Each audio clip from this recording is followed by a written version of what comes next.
जी काही चर्चा झाली, जे लिहिलं होतं त्यामध्ये असा एक मुद्दा होता चर्चेमध्ये की ज्या नोंदी सापडल्या त्या नोंदीचा आधार घेऊन सगळ्यांना ते दिलं पाहिजे असंही होतं, पण त्याच्यावर काल पण चर्चा झाली नाही असं चित्र दिसतंय आहे. आणि त्यावर काय पुढं काही चर्चा होईल? त्यांनी 54 लाखाचा आकडा हा नुसता आकडा आहे, त्याचा काही बेस वापरणार आहेत, घेणार आहेत, त्याच्यासाठी तुमचा आग्रह आहे? नाही, 54 लाख अधिकृत आकडा आहे, काय म्हणजे शंका घेण्याचं कारण नाही. ते नाही म्हणले हा बी म्हणले तरी, कारण आम्ही सुद्धा माहिती घेतो आणि त्यांनाच काय सगळं सांगणारे नाहीत, काय आम्हाला सांगणार आहेत. त्यांच्यातलेच अर्धे म्हणतात होऊन द्या आंदोलन. हा, त्यांनी त्यांच्या संघ आलेले त्यांनाही वाटतं आरक्षण मिळावं सत्ताधाऱ्यातल्याला, त्यांना काय कडू लागणार आहे कधी? ते तर आमच्या आधी लाईनला लागत आहे का कोणी मिळाल्यावर त्यांना बी होऊन द्या वाटतं. प्रश्न असा आहे पाटील, ऐका ना, प्रश्न असा आहे की 2 नोव्हेंबर रोजी जी चर्चा झाली होती की त्याचा आधार घेऊन सरसकट हा विषय, सरसकटच्या ऐवजी तुम्ही दुसरा ऑप्शन दिला होता, तो का चर्चेला येत नाही सरकार सोबत? का सरकार त्याच्यावर का चर्चा करत नाही? 54 लाख नोंदी आता त्याचाच आधार घेऊन कायदा पारित करण्याचा त्यांचा शब्द आहे. तेही 24च्या आत त्यांनी करावं. मी त्यांना त्याही वेळेस सांगितलं होतं की तुम्ही अधिवेशनाचा वेळ वाढवा, मुदत वाढवा त्याची, परंतु 24 डिसेंबरच्या नंतरचं काही ठेवू नका. परंतु त्यांचा सगळ्यात जास्त भर ते न करण्याऐवजी, शब्दात न टाकण्याऐवजी नोटिसावर भर आहे. त्यांचा खूप मोठा गैरसमज आहे की या नोटिसावर याच्यावर काही होतंय का बघूया, त्याच्यावर काय होणार नाही, उलट थोडे कमी आंदोलनात सहभागी व्हायचे तर दुप्पट होते. हे शब्द लक्षात ठेवावं सरकारनं. म्हणून सांगतो की तुम्ही त्या नोटिसाचा भानगडीत पडू नका. याच्या सामंजस्याने कसा मार्ग काढता येईल, चर्चेतून कसा मार्ग काढता येईल, ह्याच धोरणाला लागा.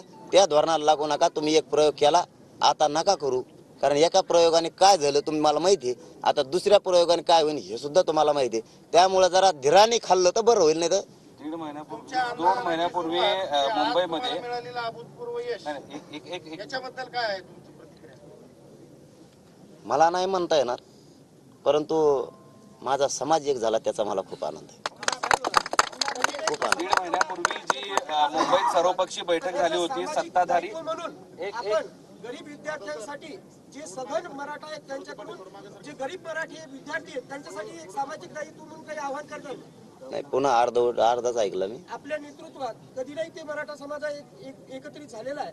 या निमित्तानं जो आपला मराठा समाज आहे त्यांना आपण काही असं आपल्या गरीब मुलांसाठी सामाजिक दायित्व म्हणून काही आवाहन करणार का? त्यांच्या शिक्षणाची काही व्यवस्था होईल असं काही जातजाती जिल्ह्यात होईल का? मग त्यांनी शिक्षणाची व्यवस्थेच आरक्षण मागायला ना. नाही साहेब, कसे आहे की बाबासाहेबांनी समजा एससी वगैरे यांना आरक्षण दिलं, पण फक्त आरक्षणातून तर नाही निघले, त्यांना त्याची जागृती होणे जरुरी आहे. आणि त्या जागृतीसाठी आपल्या मराठा समाजातला आपला प्रत्येक गोर गरीब विद्यार्थ्याला शिक्षण भेटलं पाहिजे. हे जिल्ह्या लेवलवर काही तुमच्या आव्हानातून काही होईल का? आरक्षणच त्यासाठी मागतो दादा आपण, की शिक्षणात आले पाहिजेत, शिक्षणात आपण आलो पाहिजेत. मराठा समाज शिक्षणातच आहे. मी तर जनजागृती तर करतोच आहे, करणार पण आहे, परंतु मराठा समाजाचे सगळे लेकरं शक्यतो शिक्षणात आहेत. 99%, एखादा अर्धा टक्का नसेल, पण त्याला पुढं त्याला भविष्य त्याचं घडत नाही, पुढे शिक्षणाचा उपयोग होत नाही, पुढे शिक्षणात उपयोग होत नाही. म्हणून हे आरक्षण आधी गरजेचं आहे. हे एकदा मिळालं, आई बापाला पैसे घातलेल्याचं चीज वाटणार, आणखी ऑटोमॅटिक जागृती होऊन आपणही करू सगळेजण मिळून. पण अगोदर महत्वाचं फाउंडेशन लय गरजेचं. सह्याद्रीवर जी बैठक झाली होती त्या बैठकीमध्ये सर्वपक्षीय नेते, म्हणजे 1-2 मिनिटं एक एवढा विचारतो आणि मग मी बाजूला जातो. महत्वाचं आहे, सह्याद्रीवर जी बैठक झाली होती त्याच्यामध्ये सत्ताधारी आणि विरोधक हे सगळेजण सहभागी झाले होते. एक सगळ्यांनी ठराव घेतला होता की आरक्षण मिळालं पाहिजे. पण आता एक जण विरोधातले सुद्धा एक जण मागे हटताना दिसत आहेत. काल अधिवेशनामध्ये फारसा कोणी विरोधकांनी त्यांचं काही दिसलं नाही. सोबत आता अशोक चव्हाण असं म्हणतायत की 50% अट जी आरक्षणाची आहे ती पुढे जाता येत नाही आणि त्यामुळे मराठा समाजाला आरक्षण मिळणं अवघड आहे. मराठा समाजाला आरक्षण मिळणं अवघड नाही, कारण मराठा समाजाच्या नोंदी ओबीसी आरक्षणात सापडल्यात. त्यामुळे मराठा समाज हा ओबीसी आरक्षणात जाणार, 100% जाणार. देव जरी आडवा आला तरीही मराठ्यांना ओबीसी आरक्षणात जाण्यापासून कोणी रोखू शकत नाही. मर्यादेचा विषय तर तुम्हाला मर्यादा जर वाढवायची असेल आरक्षणाची 50%ची, अगोदर मराठा समाज ओबीसी आरक्षणात घ्या. तुम्हाला काय वाढवायची तेवढी वाढवा. कालच्या आपल्या सभेमध्ये काल जी चर्चा झाली सरकारवर त्याच्यामध्ये जे मुद्दा आला की मुलाला बाईच्या मुलाला तिची जात लावता येत नाही, परंतु इतर कास्टमध्ये अनेक ठिकाणी आम्हाला पाहायला मिळालं की वडील एका जातीचे आणि आईची जी जात होती मूळ जी बाहेरून आली तिच्या जातीवरून तिच्या मुलांना प्रमाणपत्र देण्यात आलेले असे कितीतरी पुरावे.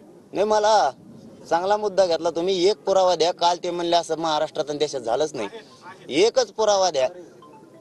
याच्यानंतरच्या चर्चेत त्यांच्या समोर ठेवतो, ते म्हणले असं घडलेलं कुठंच नाही. मला एक पुरावा द्या. असं असेल तर आम्ही करतो, असं सुद्धा डायरेक्ट म्हणलेले.